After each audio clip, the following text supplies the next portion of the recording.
우리 칸타타를 보는 것 같아요. 우리 주님께서 십자가에 못 박히셔서 장사되셨지만은 3일 만에 사망 권세 이기시고 부활하신 줄로 믿습니다. 할렐루야. 여러분, 이 예수님께서 사망 권세 이기시고 부활하셨다라는 이 말씀에 감동이 있으십니까? 은혜가 있으십니까? 어제까지 우리가 특별 새벽 기도를 하면서 고난 주간을 보냈습니다. 예수님께서 나를 위해서 십자가에 못 박혀서 죽으셨다는 것, 돌아가셨다는 이 사실에 여러분이 감동이 되어집니까? 영화 보니까 막 너무 사실적으로 표현이 되어져 있지 않습니까? 손에 못이 박히고 채찍에 맞으시고 이런 모습을 보면서 하나님께서 나를 얼마나 사랑하셔서 하나밖에 없는 아들을 저렇게 내어주시기까지 하셨는가. 근데 그것을 보면서 우리 주님 얼마나 아프셨을까. 그러면서 어떤 마음이 아프다든지 한편으로는 또 너무 감사하다, 혹시 이 정도의 감정으로 그치고 그렇게 한 주를 보내신 거 아닙니까? 사실 십자가조차도 마음이 슬프다, 그 모습을 보니까 너무너무 마음이 아프다, 하나님께서 나를 너무너무 사랑하시는구나, 감사하다, 이 정도 감격과 감동으로만 그치고 있다고 한다면 사실 부활은 더 멀게만 느껴질 것입니다. 왜냐하면 부활은 나중에 우리가 죽고 난 다음에 경험할 사건이기 때문에 지금 현재 우리가 부활을 경험할 수 있는 것은 아니잖아요. 그런데 십자가의 사건은 과거에 주신 은혜이기 때문에 회상하면서 감사할 수 있지만 부활은 경험할 수가 없어요. 아직까지 나중에 죽어야만 경험할 수 있는데 그것을 지금 감사한다, 감격한다 쉽지 않다라는 것이죠. 먹고 살기도 바쁜데 부활주의를 지켜야 되고 또 부담으로 다가오고 있고 그냥 절기 중에 하나로 지키고 있는 이 정도로만 우리가 부활절을 맞이하고 있다고 한다면 여러분, 심각하게 우리의 신앙을 돌아보아야 하는 것입니다. 오늘 부활의 의미가 여러분 마음 가운데 분명하게 새겨지는 귀한 복된 시간이 되기를 예수님의 이름으로 축복합니다.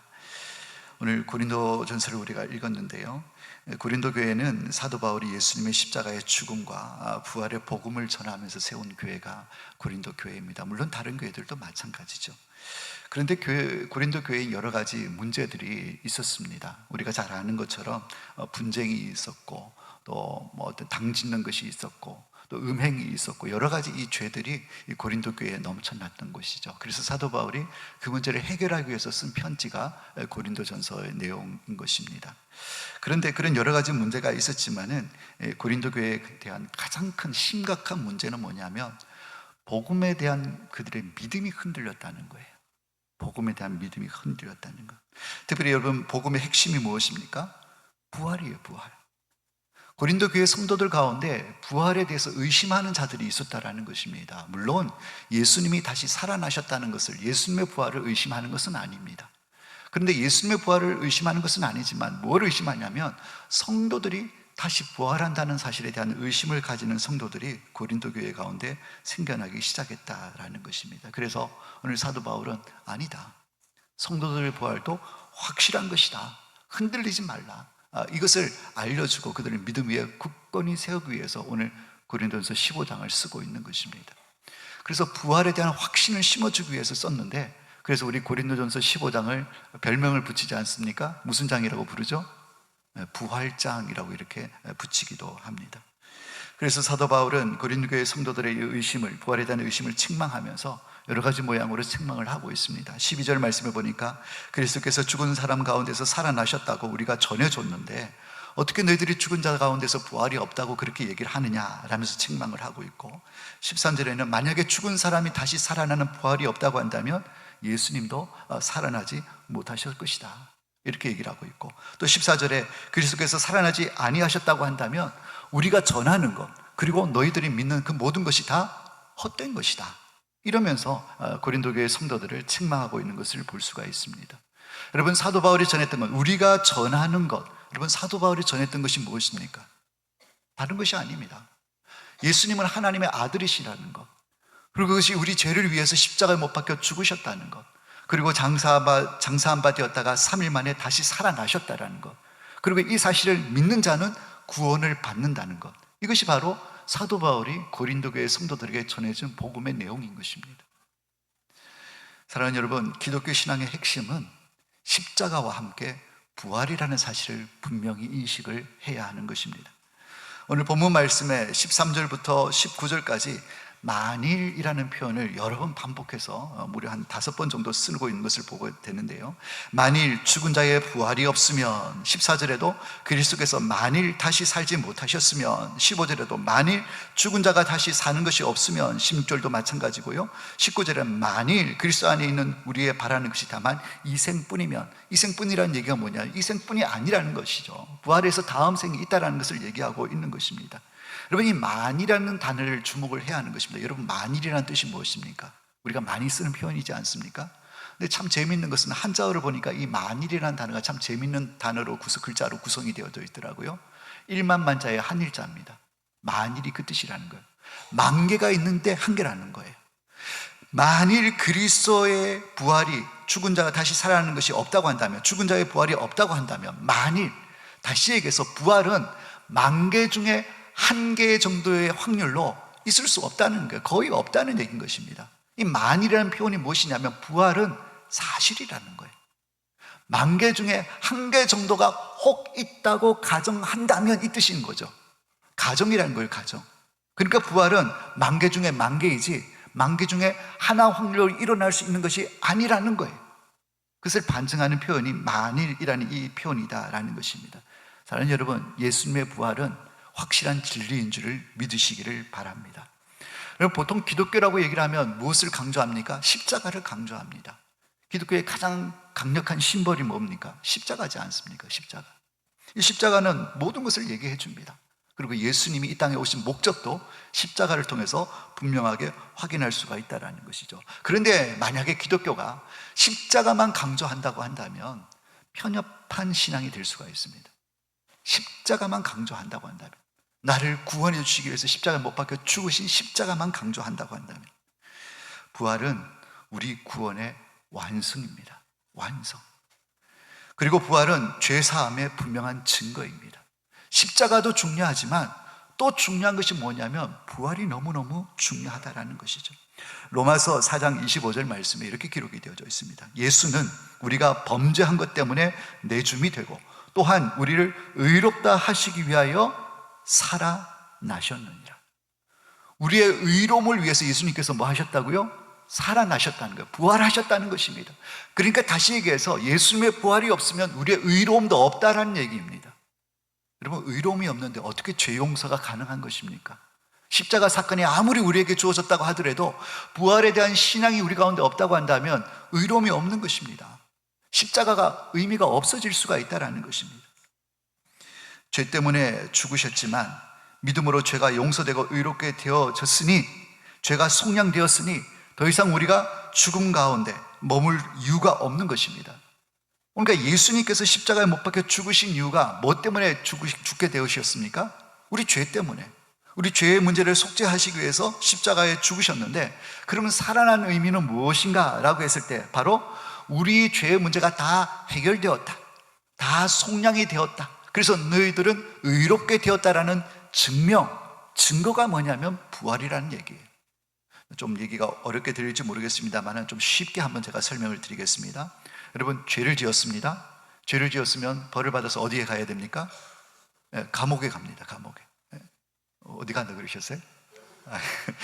감옥에 갑니다. 감옥에 가서 형량을 채웁니다. 형량을 다 채우고 나면 그 다음에 어떻게 됩니까?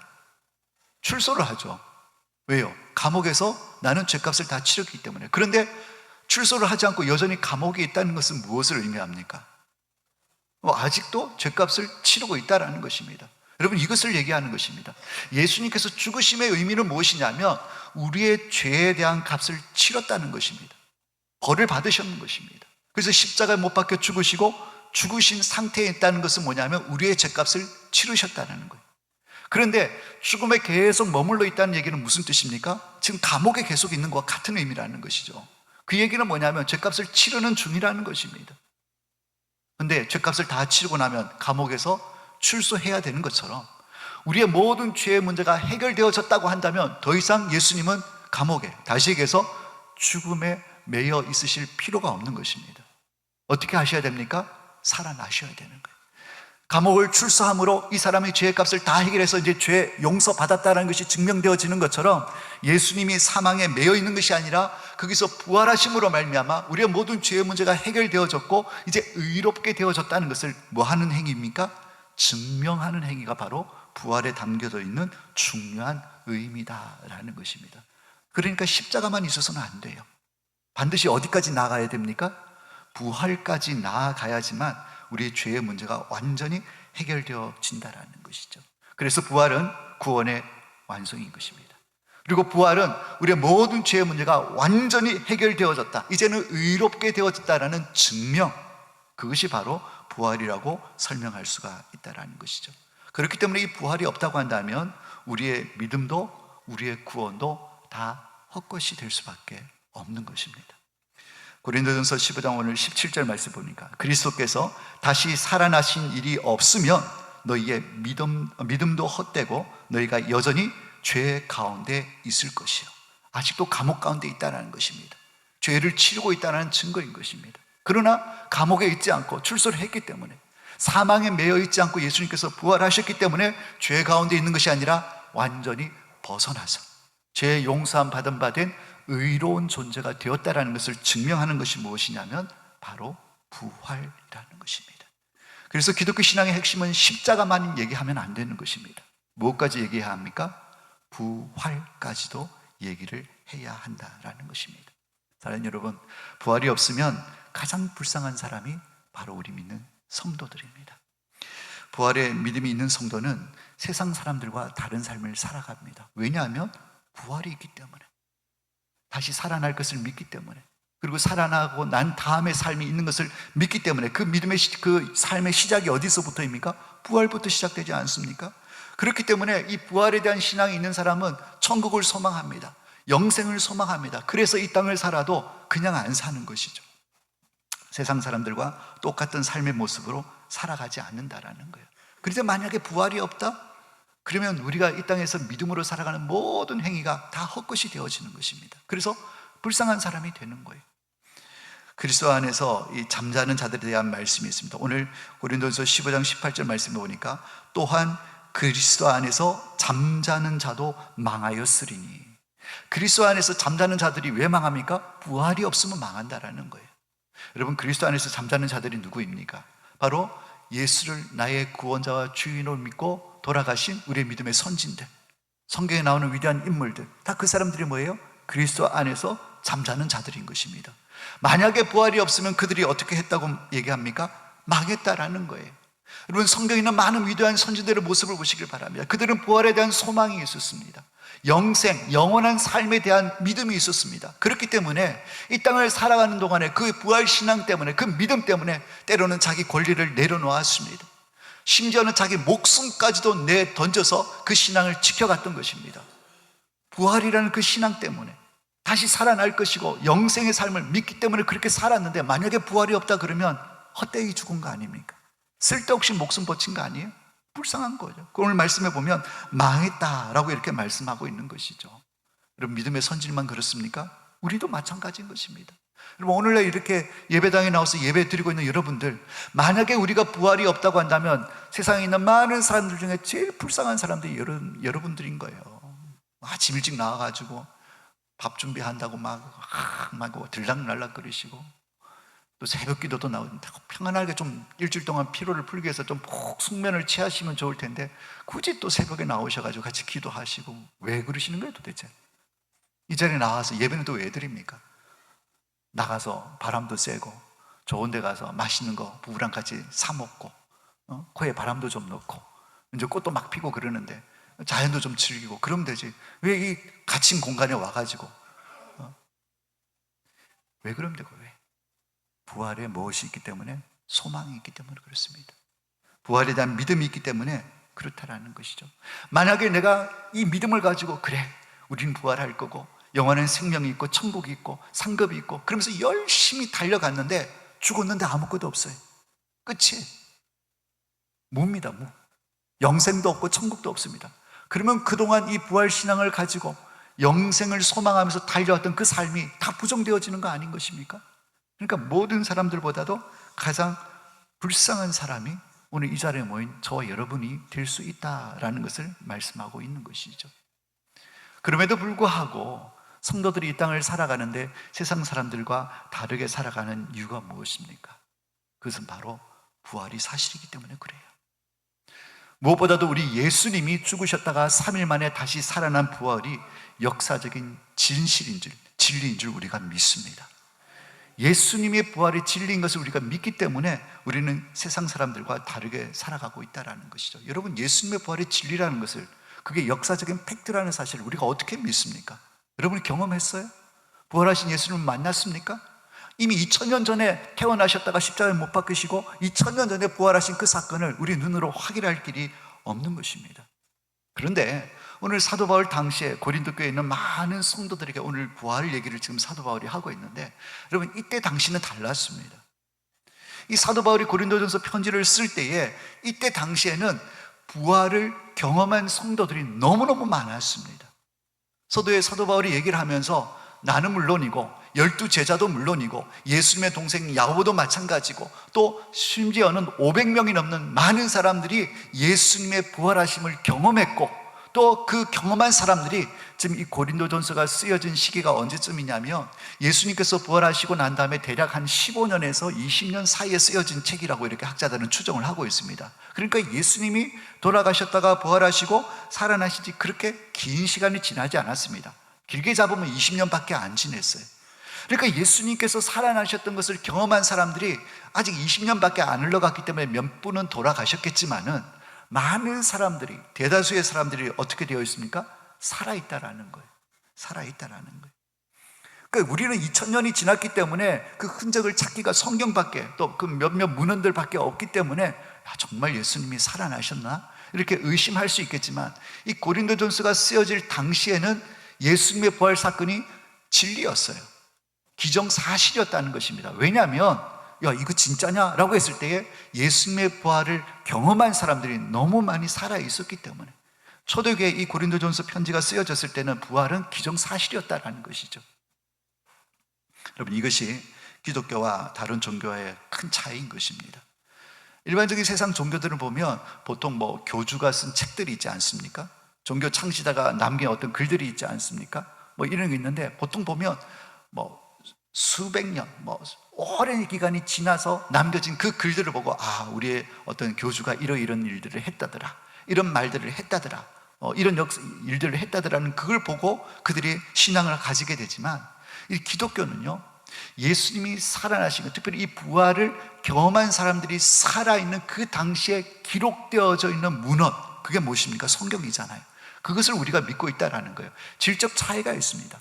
뭐냐면 기독교의 이 성경은 이 부활의 증인들이 살아있는 역사적인 팩트를 기반으로 해서 쓰여진 책이 성경이라는 것입니다.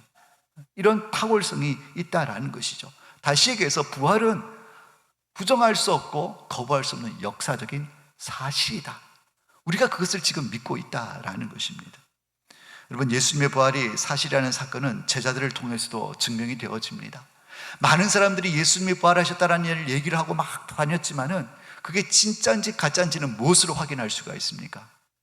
그 말을 하고 다니는 사람들의 삶의 태도를 보면 저게 진짜인지 아닌지를 확인할 수가 있다는 것이죠. 사랑하는 여러분, 예수님의 12제자들이 다 한결같이 어떻게 죽었습니까? 순교를 했습니다. 순교를. 처음에 예수님께서 십자가에 못 박히실 때, 잡히셨을 때, 그때 제자들의 반응은 무엇입니까? 다 도망갔어요. 다 도망갔어요. 나도 잡혀가서 어떻게 되지 않을까 싶어서, 두려움에 사로잡혀서 다 도망을 가고, 이제 자기 스승을 따르는 스승이 죽었으니까 소망이 다 끊어진 것이죠. 그런데 며칠 지나지 않아서 그 제자들이 막 다니면서 예수님이 부활하셨다고 막 이 소리를 외치면서 다니게 된 것입니다. 많은 사람들이 예수 죽었는데 부활했다고 믿지 않을 수도 있어요. 그런데 예수님이 진짜 살아났는지 안 살아났는지는 무엇을 보면 압니까? 예수님이 부활했다고 얘기하는 그 제자들의 삶을 보면 알 수가 있다라는 거예요. 사랑하는 여러분, 거짓말에 목숨 걸 수 있습니까? 거짓말에 목숨 걸 수 있는 사람은 없습니다. 제자들이 예수님이 부활하셨다는 이 사실이 진리이기 때문에, 거짓말이고 아니고 사실이기 때문에 그들은 목숨을 내어놓고 예수님의 부활을 전했습니다. 그 가운데는 예수 전하면 너희들 가만 안 둘 거야? 다시는 예수 이름으로 전하지 마. 핍박이 있었습니다. 협박이 있었습니다. 그럼에도 불구하고 그들은 예수님이 다시 살아나셨다는 것을 증거하며 다녔습니다. 심지어는 죽는다고 해서 목숨을 잃는 제자들이 부지기수였습니다. 왜 그들이 목숨을 내어놓고 죽는 자리까지 나아가면서까지 예수님이 부활하셨다는 것을 증언했을까요? 이유는 단 한 가지입니다. 부활하신 예수님을 만났기 때문인 줄로 믿습니다. 그게 사실이라는 것을 그들이 경험했기 때문에 그들은 이 진리를 감출 수가 없는 것입니다. 말하지 말라고 한다고 해서 입을 다물 수가 없는 것입니다. 이 진리를 위해서 목숨을 던질 수가 있었던 이유는 바로 그가 부활하신 예수님을 만났기 때문에 그렇게 살아갈 수가 있었다라는 것이죠. 여러분, 부활이 사실이라는 가장 강력한 증거로 내세울 수 있는 인물 하나를 꼽으라고 한다면 바로 사도 바울을 꼽을 수가 있을 것입니다. 제자들은 겁나서 도망갔다가 다시 와서 예수님의 부활을 증거했다고 한다면 사도 바울은 좀 반대의 인물입니다. 오히려 사도 바울은 예수 믿는 사람들을 박해하는 사람이었습니다. 핍박하는 사람이었죠. 여기저기 쫓아다니면서 잡아서 옥에 넘기고 죽이는 일에 넘겨줬던 사람이 사도 바울이었다라는 것이죠. 그런데 어느 순간 사도 바울이 변했습니다. 예수님의 부활을 증거하고 또 많은 사람들에게 예수님은 구원자가 되심을 선포하고 다녔습니다. 이 사도 바울이 핍박자에다가 갑자기 예수를 증거하는 사람으로 바뀌는 이유가 무엇이었겠습니까? 그동안 그가 가졌던 모든 명예, 그가 가졌던 모든 것들을 오히려 배설물로 여기고 오직 예수님의 부활과 살아나심, 우리의 구원자와 주인 되심을 증거하는 일을 최고로 가치로 삼고 살아갈 수밖에 없었던 이 사도 바울의 변화의 이유가 무엇이겠는가 하는 것입니다. 그것은 바로 사도 바울이 예수님을 만났기 때문인 줄로 믿습니다. 부활하신 예수님을 사도 바울이 경험했기 때문에, 사실 사도 바울은 잃을 게 너무너무 많은 사람이었어요. 그는 정말 뛰어난 석학이었습니다. 최고의 학문을 공부했습니다. 로마 시민권자였습니다.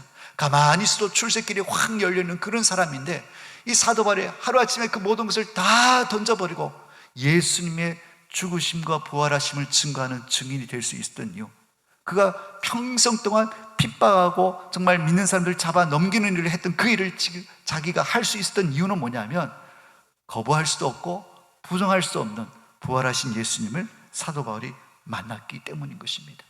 그래서 그런 삶을 살아갈 수가 있었다라는 것이죠. 사랑하는 여러분, 누군가가 우리에게 1,000억을 주고 아니면 엄청난 돈을 주면서 목숨을 내놔라 그러면 여러분, 1,000억하고 여러분 목숨을 바꿀 수가 있겠습니까? 쉽지 않을 거예요. 쉽지 않은 게 아니라 불가능하죠. 죽으면 1,000억이 무슨 소용이 있습니까? 그런데 사도 바울은 어떻게 자기 자신의 목숨을 내던질 수가 있겠는가? 많은 제자들이 왜 자기 자신의 온 세상보다 천하보다 귀하다고 하는 이 생명을 내어 던질 수가 있었는가? 다른 이유가 없습니다. 예수님의 부활을 경험했기 때문에, 예수님을 만났기 때문에, 이 부활을 확신했기 때문에 그들은 인생을, 생명을 걸 수가 있었다라는 것이죠. 사랑하는 여러분, 왜 성도들이 세상 사람들과 다른 삶을 살아가는 것입니까? 그것은 바로 제자들처럼, 그리고 바울처럼 부활을 경험했기 때문인 줄로 믿습니다. 우리가 살아계신 예수님, 부활하신 예수님을 인격적으로 만났기 때문에 세상 사람들과 다르게 살아갈 수 있다라는 것이죠. 여러분, 이 얘기는 그리스도인이라는 이름을 가진 모든 사람이 그렇게 산다는 것을 얘기하지는 않습니다. 교회 공동체 가운데 들어와 있어도 부활하신 예수님을 인격적으로 만나지 못한다면 그냥 종교인 행세는 할 수 있지만 세상 사람들과 다른 삶을 살아가지는 못합니다. 진짜 부활하신 예수님을 경험한 사람만이 그리스도인답게 세상 사람과 다른 삶을 살아갈 수가 있게 되는 것입니다. 예수님은 분명히 다시 살아나신, 부활하신 예수님인 줄 믿으시길 바랍니다. 아니, 믿으셔야 합니다. 이것이 우리 신앙의 근본이 되기 때문에, 이 부활 신앙이 없다면 우리의 모든 것은 다 부정되어질 수밖에 없기 때문에 우리는 예수님의 죽으심과 더불어서 다시 살아나심을 분명하게 믿음으로 받아들여야 될 줄로 믿습니다. 성경은 예수님의 부활만을 얘기하는 것이 아닙니다. 왜 오늘날 성도들이 세상 사람들과 다른 삶을 살아갈 수 있는가? 단순히 예수님의 부활 때문에가 아니라 그 예수님의 부활도 곧 나의 부활이 될 것을 믿기 때문에 우리는 세상에서 다른 사람들처럼 살아갈 수가 있다라는 것이죠. 성경이 이것을 증거하고 있습니다. 오늘 본문 1절 말씀 20절 말씀에 보면 이렇게 기록이 되어져 있습니다. 그러나 이제 그리스도께서 죽은 자 가운데서 다시 살아나사 잠자는 자들의 첫 열매가 되셨도다. 예수님의 이 부활을 우리가 확신하는데, 이 부활신앙이 너무너무 중요한데, 왜 이 부활신앙이 중요하냐 하면 이 예수님의 부활이 우리 모든 성도들의 무엇이 된다고 말씀하고 있습니까? 첫 열매, 잠자는 자들의 첫 열매가 된다라고 분명하게 증언하고 있기 때문에 그렇다는 거죠. 여러분, 첫 열매가 가지는 상징적인 의미가 무엇입니까? 어떤 나무를 심었는데 그 나무에서 처음으로 과실이 달렸습니다. 어떤 열매가 달렸습니다. 이 첫 열매가 가지는 의미가 무엇입니까? 첫 열매, 그 얘기는 다음에 열릴 두 번째 열매, 세 번째 열매, 계속해서 달리게 될 열매는 첫 열매와 같은 것이 열리게 된다라는 이 보증이 바로 첫 열매에 가진 의미라는 것이죠. 사과가 달렸으면 그 다음엔 또 사과가 달리는 것입니다. 이게 첫 열매가 가지고 있는 중요한 의미라는 것이죠. 다시 얘기해서 예수님의 부활이 우리 잠자는 자들의, 예수 안에서 죽은 자들의, 믿음을 가지고 죽은 자들의 첫 열매가 된다는 얘기는 뭐냐면, 예수님이 부활하신 것처럼 우리도 뭐 한다는 얘기입니까? 반드시 부활한다라는 것이 첫 열매가 가지고 있는 중요한 의미인 것입니다. 여러분, 우리에게 부활의 약속이 있기 때문에, 부활의 소망이 있기 때문에 우리는 세상 사람들과 다르게 살아가게 되는 줄로 믿습니다. 만약에 부활도 없고 천국도 없고 영생도 없다고 한다면 그냥 우리는 막 살아갈 수밖에 없는 것입니다.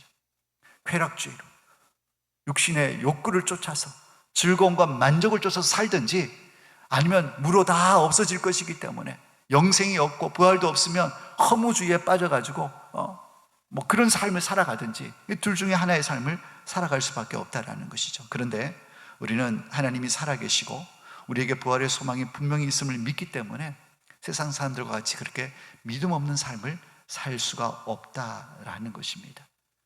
소망을 가진 사람은 소망을 가진 자답게 살아갈 수밖에 없다라는 것입니다. 사랑하는 여러분, 우리에게 부활의 소망이 있습니다. 영원한 삶에 대한 약속이 있습니다. 우리 주님과 함께 영원히 구할 약속이 주어졌는데, 그 약속은 무엇으로? 부활로부터 성취되어지는 것입니다. 이 부활신앙을 가진 성도라고 한다면 다르게 살아야 될 줄로 믿습니다. 왜 다르게 살아야 됩니까? 여러분, 사도 바울이 오늘 고린도전서 15장 부활장을 쭉 쓰면서 제일 마지막 절 15장 58절인데 58절에 보면 이렇게 권면을 하면서 마무리를 하고 있습니다. 우리 58절을 같이 한번 읽어보도록 하겠습니다. 15장 58절입니다. 같이 읽습니다.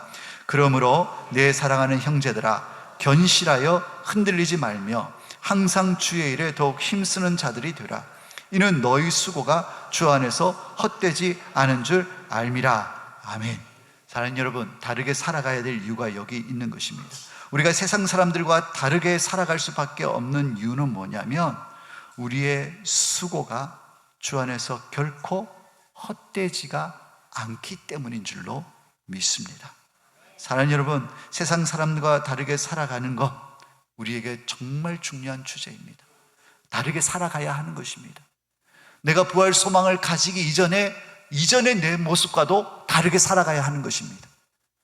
똑같이 살아서는 안 된다라는 것이죠. 왜냐하면 우리에게는 부활 소망이 있기 때문에, 이 소망으로 믿음을 지키며 살아갈 때에 우리가 흘린 눈물, 우리가 흘린 땀방울, 우리의 모든 수고와 노력이 결코 주 안에서 헛되지 않을 것을 오늘 사도 바울은 이 말씀을 통해서 약속하고 있는 것입니다. 주님의 몸된 교회를 사랑하고 성도를 사랑하고 우리 주변에 있는 이웃을 사랑하는 것, 또 맡겨진 사역과 또 사명에 최선을 다해서 헌신하며 달려가는 것, 이 모든 수고를 우리 주님께서 기억해 주실 줄로 믿습니다. 그리고 우리가 나중에 부활하는 그때가 오면 해가 같이 빛나는 영광의 상급으로 우리에게 갚아 주실 줄로 믿습니다. 사랑하는 여러분, 그리스도인들은, 성도는 다르게 살아야 합니다.